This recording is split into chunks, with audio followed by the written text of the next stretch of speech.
Thank you గౌతమన్న. ఈరోజు మన రాష్ట్ర పోలీస్ శాఖ తిరుపతిలో నిర్వహిస్తా ఉన్న డ్యూటీ మీట్కు హాజరైన మంత్రులకు, నాయకులకు, నిపుణులకు, అధికారులకు, పోలీస్ సిబ్బందికి అందరికీ కూడా నా హృదయపూర్వక అభినందనలు. పోలీస్ శాఖ ఆలోచనలని, పనితీరును మెరుగుపరిచేందుకు ఈ సమావేశం, ఈ డ్యూటీ మీటు, ఆ తర్వాత ఇగ్నైట్ అని దాని ఫాలోఅప్గా ఇంకొక కార్యక్రమం, ఈ రెండూ కూడా మామూలుగా ప్రతి ఏటా జరిగితే, ప్రతి ఏటా ఈ కార్యక్రమాలు జరిగితే పోలీస్ శాఖలో మోర్ ఎఫిషియన్సీ పెంచడానికి, అన్ని విషయాల మీద అవగాహన పెంచుకునే దానికోసం, వాళ్ళకు కూడా కొంచెం సెన్సిటైజ్ అయ్యే పరిస్థితులు కూడా ఉంటాయి. కానీ అన్ఫార్చునేట్లీ గత 6 సంవత్సరాలుగా ఇది జరగల. ఈ రోజు నుంచి ఈ సాంప్రదాయానికి మరొకసారి నాంది పలుకుతా ఉన్నాం. ఇక్కడ ఈరోజు జరిగే ఈ డ్యూటీ మీట్లో జరిగే ఈ కార్యక్రమంలో పోలీస్ సిబ్బంది వాళ్ళకున్న స్కిల్స్ అన్నీ కూడా డిస్ప్లే చేస్తారు. వేరియస్ క్రైమ్ సీన్స్లో ఏ రకంగా డీల్ చేయబడుతుంది ఆ నేరాన్ని, ఏ రకంగా ఆ క్రైమ్ సీన్లో ఉన్న ఆధారాలను ఏ రకంగా పరిగణలోకి తీసుకొని ఏ రకంగా ఇన్వెస్టిగేషన్ ముందుకు పోతుంది అన్నది డిస్ప్లే చేస్తారు. ఇవి డిస్ప్లే చేయడమే కాకుండా ఇంకా బెటర్గా ఎఫిషియన్సీని ఇంప్రూవ్ చేసుకునే దానికోసం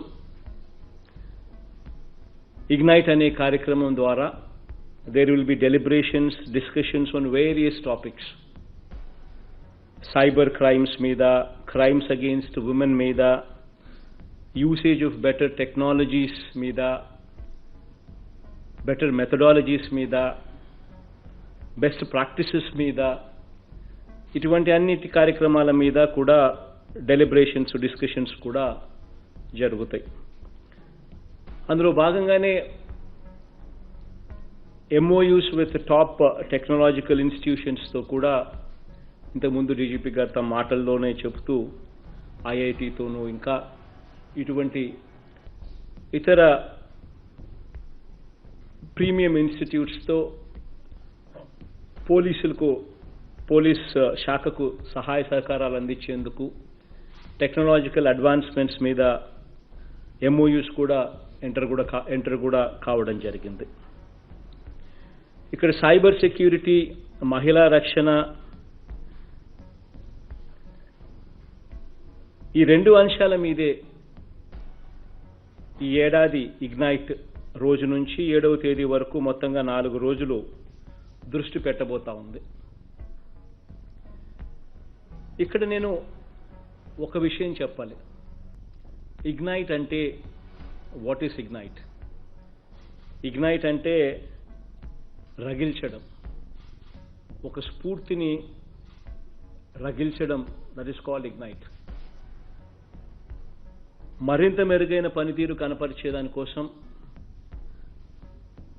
ఆ పోలీస్ శాఖకు ఇంకా సెన్సిటైజ్ చేసే విషయంలో, ఇంకా వారిని ఆ దిశగా ఆలోచింపజేసే విషయంగా ఇగ్నైట్ చేసే కార్యక్రమం దిస్ ఇస్ ఇగ్నైట్. ఆ దిశగా వాళ్ళ ఆలోచనలు పరిగెత్తాలి.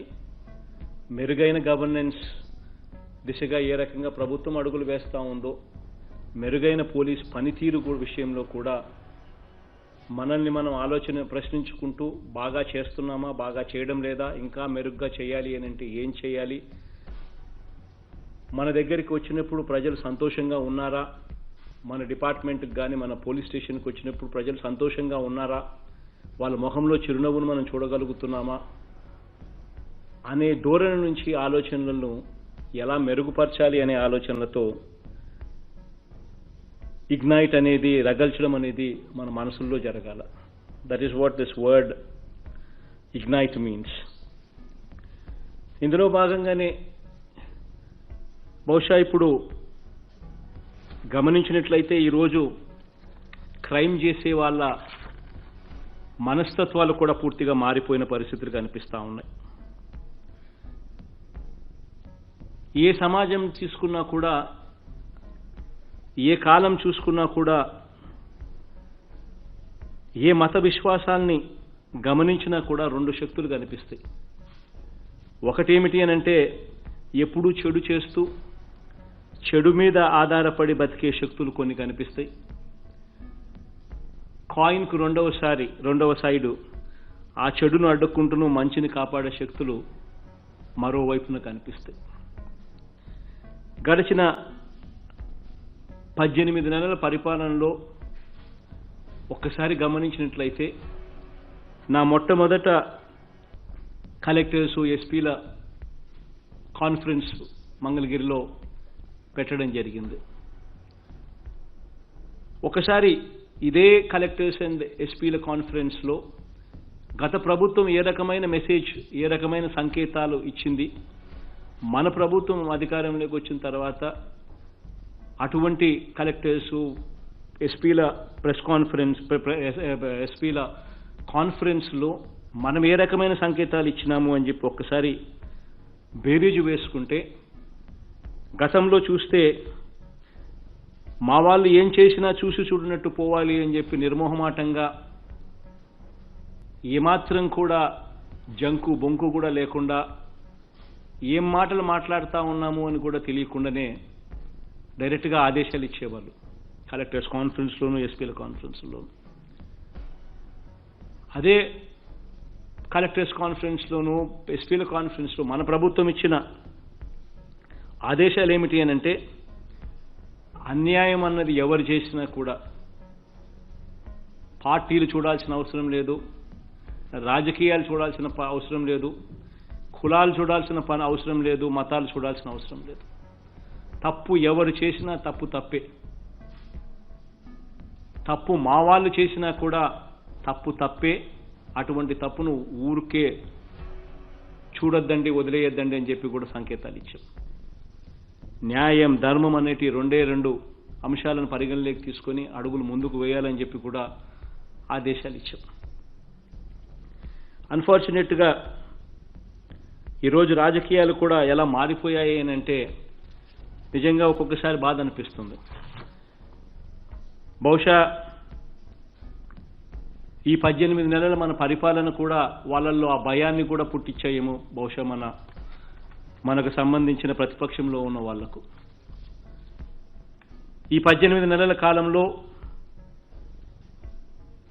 కులం చూడకుండా, మతం చూడకుండా, ప్రాంతం చూడకుండా, పార్టీలు చూడకుండా, భేదాలనేటివి ఎక్కడా కూడా తేకుండా, చూడకుండా అర్హత ఒకటే ప్రాతిపదికన తీసుకుని ప్రతి గ్రామంలోనూ గ్రామ సచివాలయాలు, వార్డు సచివాలయాలు తీసుకొచ్చి వాలంటీర్ల వ్యవస్థను తీసుకొని వచ్చి ప్రతి 50 ఇళ్లకు ఒక వాలంటీర్ను కూడా తీసుకొచ్చి ప్రతి సంక్షేమ పథకం కూడా మనకు ఓటు వేయని వారైనా సరే అర్హత ఉంటే వారికి కూడా అందాలి అని చెప్పి దశ నిర్దేశించి వాళ్ళందరితో ఈరోజు సంక్షేమ కార్యక్రమాలు, సంక్షేమ పథకాలన్నీ కూడా నేరుగా ఎక్కడా కూడా వివక్షకు తావు లేకుండా, ఎక్కడా కూడా కరప్షన్కు తావు లేకుండా నేరుగా డైరెక్ట్ బెనిఫిట్ ట్రాన్స్ఫర్ కింద నేరుగా బ్యాంకు లబ్ధిదారుల బ్యాంక్ అకౌంట్లో లేక నేరుగా పడిపోతూ ఉంటే, ఆ అక్కచెల్లెమ్మల ముఖాలలో చిరునవ్వులు కనిపిస్తూ ఉంటే, సంతోషాన్ని కనిపిస్తూ ఉంటే బహుశా తట్టుకోలేని పరిస్థితిలోకి ప్రతిపక్షం కూడా పోయిన పరిస్థితులు కూడా మనం గమనిస్తూనే ఉండం. నిజంగా ఇక ప్రజల్లో ఇంత మంచి చేస్తూ ఉన్న పరిపాలన ఎదుర్కోవడం కష్టము అని చెప్పి కుయుక్తులు, కుట్రలు పన్నుతా ఉన్న పరిస్థితులు కూడా ఈరోజు మనకు కనిపిస్తూ ఉన్నాయి. నిజంగా పూర్వపు రోజుల్లో పోలీస్ శాఖ ఎటువంటి నేరాలను విచారించేది అనంటే, వస్తువులు ఎత్తుకుపోయే దొంగలు ఇంట్లో దొంగతనమై వస్తువులు ఎత్తుకొని పోయే దొంగలను, ఎక్కడైనా దొంగతనం జరిగితే ఆ దొంగను ఆ కేసులు విచారించేది. తాళాలు ఎక్కడైనా పగలగొడితే ఆ దొంగలను ఎలా పట్టుకోవాలి అని చెప్పి బహుశా ఇళ్లలోకి దూరి చూడబడేదానికోసం తాళాలు పగలగొడితే అటువంటి నేరాలను ఎలా పట్టుకోవాలి అని చెప్పి బహుశా గతంలో ఇన్వెస్టిగేషన్స్ చేసేవాళ్ళు. కానీ ఈరోజు పరిస్థితులు అలా లేవు. కాలాలు మారాయి, సైబర్ నేరాలు వచ్చాయి, సోషల్ మీడియా పేరుతో యథేచ్ఛగా అబద్ధాలు చెప్పే యుగంలో ఈరోజు ఉన్నాం. వైట్ కాలర్ నేరాలు కూడా పెరిగిపోయాయి. యుగం మారింది. బహుశా దీన్నే కలియుగంలో కూడా ఇది క్లైమాక్స్కి వచ్చి వస్తూ ఉన్న పరిస్థితులు కూడా కనిపిస్తూ ఉన్నాయి. ఎందుకనంటే ఈరోజు దేవుడు అంటే భయము లేదు, దేవుడు అంటే భక్తి లేని పరిస్థితులకి ఈరోజు వ్యవస్థ దిగజారిపోయింది. రాజకీయాల కోసం చివరికి దేవుణ్ణి సైతం కూడా వదిలిపెట్టడం లేదు. దేవుణ్ణి సైతం రాజకీయాల్లోకి తీసుకొని వచ్చి దేవుని ద్వారా కూడా, ఆ రాజకీయాల ద్వారా కూడా మేలు పొందాలి అనే ఆలోచనలు చేసే దారుణమైన కలియుగం క్లైమాక్స్లోకి ఈరోజు మనం ఉన్నాం. ఈరోజు నిజంగా దేవుడి విగ్రహాలుతో ఈరోజు చెలగాటం ఆడుతూ ఉన్న పరిస్థితులు ఈరోజు గమనిస్తూ ఉంటే ఒకసారి నాకు ఆశ్చర్యం అనిపిస్తుంది, వీళ్ళు అసలు మనుషులేనా అని చెప్పి. నిజంగా భయము, భక్తి, దేవుడు అంటే ఏమీ లేని పరిస్థితులు.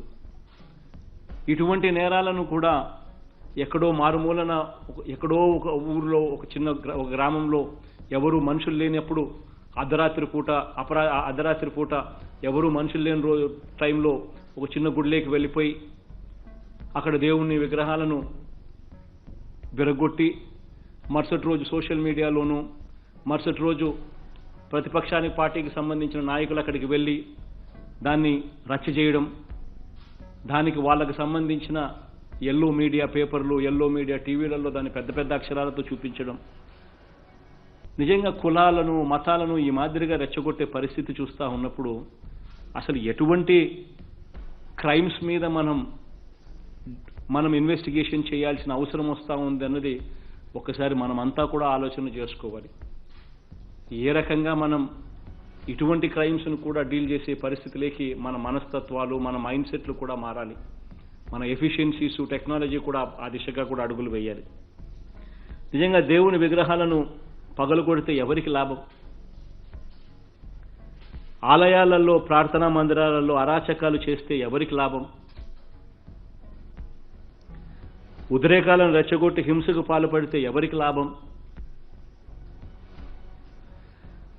ప్రజా విశ్వాసాలను దెబ్బతీసి తప్పుడు ప్రచారాలు, విష ప్రచారాలు చేస్తే ఎవరికి లాభం? ఇవన్నీ ఎందుకు జరుగుతూ ఉన్నాయి?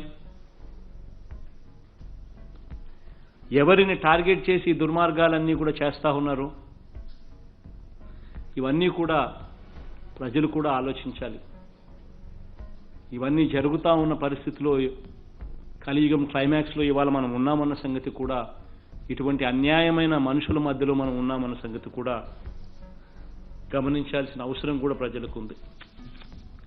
ఆశ్చర్యం ఏమిటి అనంటే, ఏదైనా మన ప్రభుత్వం నుంచి ఏదైనా మంచి కార్యక్రమం ఏదైనా జరుగుతూ ఉంది అనంటే, కరెక్ట్గా ఆ మంచి కార్యక్రమం జరుగుతూ ఉన్నప్పుడు ఆ మంచి కార్యక్రమానికి పబ్లిసిటీ ఎక్కడొస్తుందేమో అని చెప్పి ఆరాటపడి ఆ పబ్లిసిటీ రాకుండా ఆ పబ్లిసిటీని ఎలా డైవర్ట్ చేయాలి అని చెప్పి ఆ డైవర్షన్ చేసే కుట్రల్లో భాగంగా దేవుని గుళ్ళను కూడా వదిలిపెట్టకుండా దిగజారుడు రాజకీయాలు చేస్తూ ఉన్న పరిస్థితి చూసినప్పుడు నిజంగా బాధ అనిపిస్తుంది. ఒకసారి 9 ఉదాహరణలు చెప్తాను. ఏ రకంగా మంచి జరిగేటప్పుడు ఏ రకంగా దానికి ప్రచారం రాకూడదు, ఆ మంచికి ప్రచారం జరగకూడదు అని చెప్పి ఏ రకంగా టాపిక్ డైవర్ట్ చేయడం కోసం గుడులు, గోపురాలను ఏ రకంగా ధ్వంసం చేసే కార్యక్రమానికి సైతం కూడా వెనకాడని వీళ్ళని చూస్తూ ఉన్నప్పుడు వీళ్ళు ఎలాంటి మనుషులు అని అనిపిస్తుంది. 2019 నవంబర్ 14న ప్రభుత్వ పాఠశాలల్లో మెరుగైన సేవలు అందించాలని ఒంగోలులో మనబడి నాడు నేడు కార్యక్రమం ప్రారంభించాం. పేద పిల్లల కోసం చేస్తా ఉన్న ఈ కార్యక్రమం ప్రజల్లోకి వెళ్లకుండా చూడాలి అని చెప్పి, పబ్లిసిటీ రాకుండా చూడాలి అని చెప్పి 2019 నవంబర్ 14న ప్రభుత్వ పాఠశాలలో ఈ కార్యక్రమాన్ని మనం ఇనిషియేట్ చేస్తే గుంటూరులో దుర్గగుడి ధ్వంసం అంటూ రచ్చ చేశారు. తీరా చూస్తే అది పచ్చి అబద్ధం. గుడి రోడ్డుకు అడ్డంగా ఉందని వేరే చోట గుడి నిర్మించి విగ్రహ ప్రతిష్ఠ చేశాకే ఇక్కడ రోడ్డు వైడనింగ్ చేశారు. కానీ అదే రోజు సోషల్ మీడియాలో గుడి కూల్చారు అని రచ్చ చేశారు. 21 జనవరి 2020 పిఠాపురం ఆంజనేయ స్వామి గుడిలో 23 విగ్రహాల ధ్వంసం అంటూ సోషల్ మీడియాలో ప్రచారం. దీనికి సరిగ్గా వారం ముందు జనవరి 15న దేశ చరిత్రలో తొలిసారిగా రైతులకు అండగా 3,000 కోట్ల రూపాయలతో ధరల స్థిరీకరణ నిధిని ఏర్పాటు చేసే కార్యక్రమం ప్రారంభం. ఆ కార్యక్రమానికి పబ్లిసిటీ రాకూడదు అని చెప్పి ఈ కార్యక్రమం 11 ఫిబ్రవరి 2020 రొంపిచెర్లలో వేణుగోపాలస్వామి గుడి విగ్రహాల ధ్వంసం. అలాగే 13 ఫిబ్రవరి 2020న ఉండ్రాజవరం మండలంలో సూర్యపుపాలెం అమ్మవారి గుడి ముఖద్వారం ధ్వంసం చేశారు. 14 ఫిబ్రవరి 2020న నెల్లూరు జిల్లాలో కొండ్రబిట్టుగూటంలో ప్రసన్న వెంకటేశ్వర స్వామి ఆలయ రథం దగ్ధం చేశారు.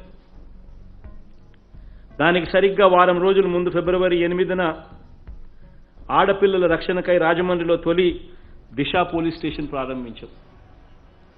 ఆ దిశ పోలీస్ స్టేషన్ రాజమండ్రిలో ప్రారంభించే రోజున దానికి పబ్లిసిటీ రాకూడదని ఏకంగా గుడులు గోపురాలతో ధ్వంసంతో పబ్లిసిటీని డైవర్ట్ చేసే కార్యక్రమం.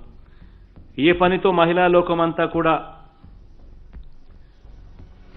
ఈ దిశ చట్టము, ఈ దిశ పోలీస్ స్టేషన్లతో ఉపయోగపడుతుంది మహిళా లోకానికనంటే ఆ కార్యక్రమం జరిగితే మహిళల్లో సానుభూతి మన ప్రభుత్వం పట్ల పెరుగుతుందని రాకుండా చేసే ప్రయత్నం. అదే సమయంలో వేణుగోపాల స్వామి గుడిలో విగ్రహాలు పగిలిపోయాయి. అమ్మవారి గుడిముఖ దూరం ధ్వంసమైపోయింది. నెల్లూరులో ఓ రథం కాలిపోయింది. ఒక్క దిశ పోలీస్ స్టేషన్ ప్రారంభిస్తే 3 ఘటనలు జరిగాయి. 2020 సెప్టెంబర్ 7న 55,607 అంగన్వాడీలలో 31,16,000 మంది అక్కచెల్లెమ్మలకు లబ్ధి చేకూరేలా తల్లి బిడ్డ వికాసం కోసం వైఎస్ఆర్ సంపూర్ణ పోషణ కార్యక్రమం అనగా ఒక్క రోజు ముందు సెప్టెంబర్ 6న 2020లో అంతర్వేది శ్రీ లక్ష్మీ నరసింహస్వామి రథం దగ్ధం చేశారు. 2020 సెప్టెంబర్ 11న 87 లక్షల మంది మహిళలకు లబ్ధి చేకూర్చేలా ఆసరా కార్యక్రమాన్ని వైఎస్ఆర్ ఆసరా కార్యక్రమాన్ని పొదుపు సంఘాల అక్కచెల్లెమ్మలకు 6,700 చిల్లర కోట్ల రూపాయలు వాళ్ళకు నేరుగా డైరెక్ట్ బెనిఫిట్ ట్రాన్స్ఫర్ ద్వారా వాళ్ళకు మేలు చేసే కార్యక్రమం.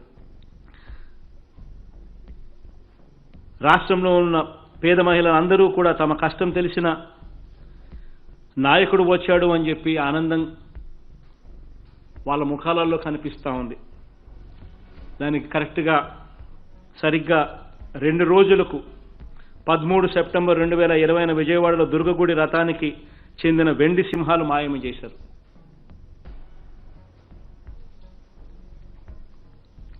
రైతన్నల పొలాలకు జలసరిలు అందించేందుకు రైతన్నల పొలంలో బోరు వేయించడానికి అయ్యే ఖర్చును ప్రభుత్వమే భరిస్తూ వైఎస్ఆర్ జలకళ కార్యక్రమాన్ని సెప్టెంబర్ 28న మొదలు పెడుతున్నామని చెప్పి సరిగ్గా 2 రోజుల ముందు సెప్టెంబర్ 25న నెల్లూరు జిల్లాలో నాయుడుపేటలో మున్సిపాలిటీలో తుమ్మూరు నందు ఆంజనేయ స్వామి విగ్రహం ధ్వంసం.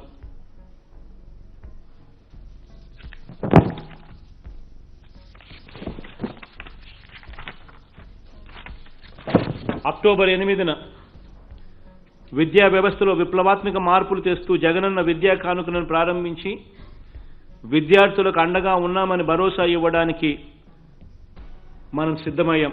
కరెక్ట్గా 3 రోజులు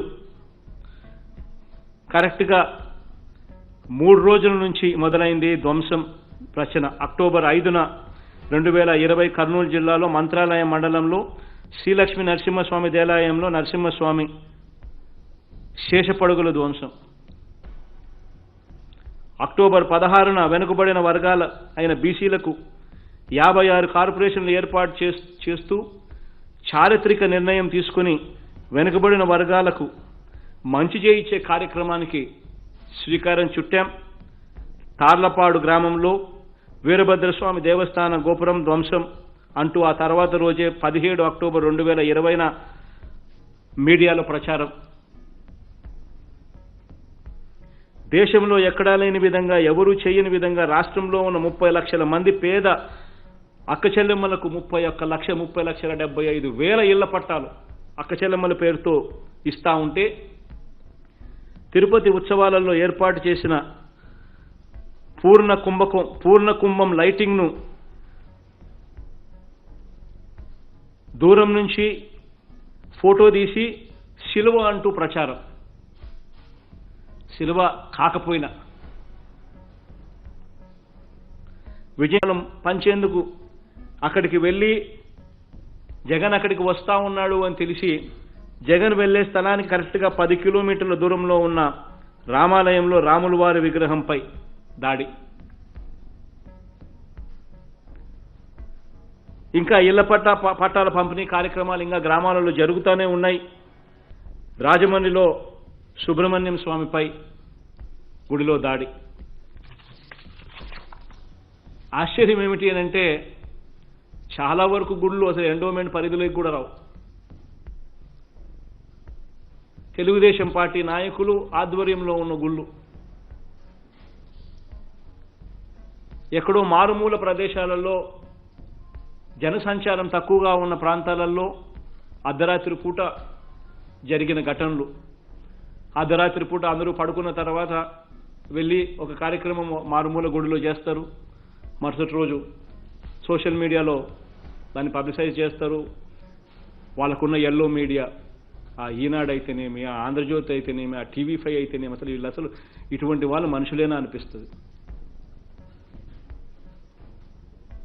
మతాల మధ్య చిచ్చుపెట్టే కార్యక్రమాలు, కులాల మధ్య చిచ్చుపెట్టే కార్యక్రమాలు, ఎటువంటి నేరాలను మనం ఈరోజు డీల్ చేయాల్సి వస్తూ ఉంది అంటే ఉదాహరణగా చెప్పిన. ఎందుకనంటే ఈరోజు మనం డీల్ చేసే కార్యక్రమాలు ఏదైతే చేస్తూ ఉన్నామో, ఇగ్నైట్ అనే పేరుతో డెలిబరేషన్స్, డిస్కషన్స్ ఏదైతే చేస్తూ ఉన్నామో, నాట్ ఓన్లీ ఆర్ మిగిలిన ఆస్పెక్ట్స్ అన్ని ఏ రకంగా మనం వెరీ వెరీ ఇంపార్టెంట్ ఆస్పెక్ట్స్గా భావించి క్రైమ్స్ను తగ్గించేందుకు, ఎఫిషియన్సీని పెంచేందుకు ఏ రకంగా మనం టెక్నాలజీని ఉపయోగించి, ఏ రకంగా డెలిబరేషన్స్ చేసి, ఏ రకంగా బెస్ట్ ప్రాక్టీసెస్ తీసుకొచ్చే కార్యక్రమం ఏ రకంగా చేయడానికి ఏదైతే మనల్ని ప్రేరేపించుకుంటూ ఇగ్నైట్ అని చెప్పి రగిల్చుకోవడం చేస్తూ ఉన్నామో, అందులో భాగంగా ఈ పొలిటికల్గా జరుగుతూ ఉన్న ఈ గొరిల్లా వార్ఫేర్ను కూడా we need to tackle that situation. ప్రభుత్వానికి, పోలీస్ డిపార్ట్మెంట్కు కావాలని చెప్పి చెడ్డ పేరు తీసుకొచ్చే కార్యక్రమం, మంచి పథకాలు ప్రజల్లోకి వెళ్లకుండా పబ్లిసిటీని డైవర్ట్ చేయాలి అని దుర్మార్గ బుద్ధితో చేసే ఆలోచనలతో చేస్తూ ఉన్న దుర్బుద్ధితో వచ్చే కార్యక్రమాలు, వీటి మీద కూడా దయచేసి మీ డెలిబరేషన్స్లోనూ, మీ డిస్కషన్స్లోనూ, ఇగ్నైట్ అనే కార్యక్రమంలో వీటిని కూడా తీసుకొని రండి. మీ డిబేట్స్లో, మీ డిస్కషన్స్లో వీటిని ఎలా అరికట్టాలి అనే ఆలోచనలలో ఇంకా మీ బుర్రలు ఇంకా పదునుగా పనిచేసే కార్యక్రమం దిశగా అడుగులు వేయండి. దాదాపుగా 20,000 గుడులలో ఎప్పుడూ లేని విధంగా 20,000 గుడులలో ఇప్పటికే సీసీ కెమెరాలు పెట్టాం. 20,000 గుడులలో సీసీ కెమెరాలు ఇప్పటికే అమర్చాం. కానీ ఎక్కడో మారుమూల గుడి, జనసంచారం లేని చోట అర్ధరాత్రి పూట, అందులోనూ వాళ్ళ ప్రైవేట్ గుళ్ళు, వాళ్ళ యాజమాన్యంలో ఉన్న గుళ్ళు కూడా ఇన్సిడెంట్ జరుగుతూ ఉంటే వెంటనే మరుసటి రోజు సోషల్ మీడియా, మరుసటి రోజు ఈనాడు, ఆంధ్రజ్యోతి, TV5 ఇట్టటోళ్ళందరూ రెచ్చగొట్టడం, రాజకీయ నాయకులు కూడా రాజకీయ నాయకులు కూడా దీన్ని రాజకీయంగా లబ్ధి చేసుకునే దానికోసం అని చెప్పి ఒక పద్ధతి ప్రకారం పన్నాగం పన్ని కుట్రలు పన్నుతూ ఉంటే మన ఆలోచనలు కూడా మారాలి. దయచేసి మీరంతా కూడా మీ ఇగ్నైట్ కార్యక్రమాలలో దీనిని కూడా చేర్చమని చెప్పి పోలీస్ డిపార్ట్మెంట్ను రిక్వెస్ట్ చేస్తూ ఉన్నాను. ఇటువంటి గొరిల్లా వార్ఫేర్ను కూడా డీల్ చేసే విధంగా మన ఆలోచనలను, మన టెక్నాలజీని ఏ రకంగా ఉపయోగపెట్టాలనో కూడా ఆలోచన చేయమని చెప్పి కూడా కోరుతూ, ఈ కార్యక్రమం ద్వారా మళ్ళీ ఒక మంచి సాంప్రదాయానికి మళ్ళీ స్టార్ట్ చేస్తూ ఉన్నాం. ప్రతి సంవత్సరం ఈ రకంగా మనకున్న టాలెంట్ను డిస్ప్లే చేయడం, టాలెంట్ను ఎలా మెరుగుపరుచుకోవాలనో డెలిబరేషన్స్, డిస్కషన్స్ చేయడం, దీనివల్ల ఇంకా బెటర్గా మన ఎఫిషియన్సీని పెంచుకునే దానికి ఊతం రావడం, వీటి వల్ల ఒక మంచి సాంప్రదాయం వల్ల మంచి జరగాలని చెప్పి మరొకసారి మొత్తం పోలీస్ డిపార్ట్మెంట్కు మనసారా కంగ్రాచులేట్ చేస్తూ, నా అభినందనలు కూడా తెలుపుతూ ఈ కార్యక్రమానికి ప్రారంభించే కార్యక్రమానికి శ్రీకారం చుడతాము. All the very best.